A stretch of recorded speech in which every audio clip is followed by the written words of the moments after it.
Let's turn now to Washington because my next guest believes Maduro's capture has a greater political impact than a market one. In the short term, he said it might make U.S. pressure tactics toward other adversaries more effective.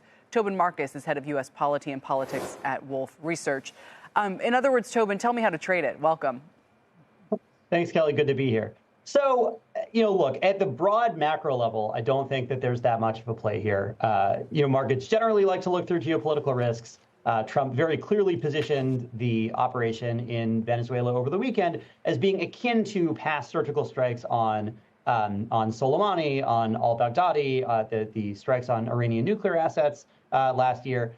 One-off, not something that's going to sort of create a lasting follow-through in terms of kinetic action. But the unsettled geopolitical landscape certainly is good for defense stocks. The oil stocks are responding, as you'd expect today. But clearly, it's going to be a long process to rebuild the oil output from Venezuela with the level of degradation of their infrastructure we've seen over the years. You mentioned the defense names. I just want to highlight, almost all of them are at all-time highs today and doing well. So I guess what I'm trying to envision, are you saying the world is going to see more or less need for defense? Is this because, countries are going to be in this race to make sure that something like this can't happen to them? Or is it now that we become formidable enough that the world becomes, in some ways, a less active place because the talking can do more than the fighting? I'm just curious what your kind of argument is there. Yeah, I think that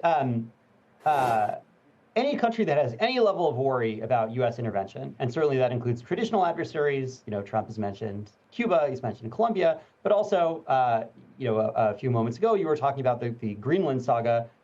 Denmark find themselves in a position of some level of precarity. So I think there's going to be an interest in a lot of different power centers across the world in trying to build more of their own independent defense capabilities rather than just relying on the U.S. And that should be a long-term secular positive. Yeah, and as they do so, you think that's by definition good for U.S. defense names? Yeah, U.S. defense names. I think it's probably good for European defense names also. I think there's going to be plenty of demand for defense equipment. Right. Where else, Tobin? You could have people buying or selling volatility, for instance, trying to figure out, does this mean we could see more unexpected events that cause turbulence? Or is there not even a line to draw? If you were to wake up today and look at the markets, you certainly would have no idea, other than a few energy names, that anything geopolitically had happened.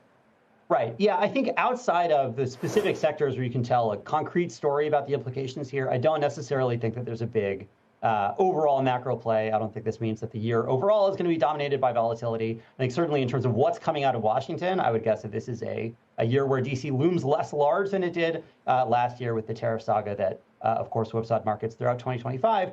There's going to be plenty of noise, but I would not necessarily, go long volatility based on this. That said, we do have the midterms, and we do have a Congress who feels a little stung, I think, at their lack of involvement with what's been taking place. So anything you'd say in terms of what to watch there?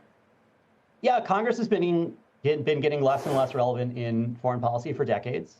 We will see some protestations from Democrats. The reception from Republicans has been very positive. I think both praising the acumen of U.S. special operators in terms of actually executing the operation tactically, but also sort of praising Trump's resolve in doing it in the first place. So I don't think Congress is going to sort of marshal across party lines to push back on presidential power here at all. In terms of the broader, kind of affordability concerns that are dominating the year, I think it's going to be a challenge for Congress to take action on a party line basis. There's been lots of talk about whether there will be another reconciliation bill, passing stimulus and so forth. I think that's going to be tough. So, a lot of the action this year, as it was last year, is going to come out of the White House.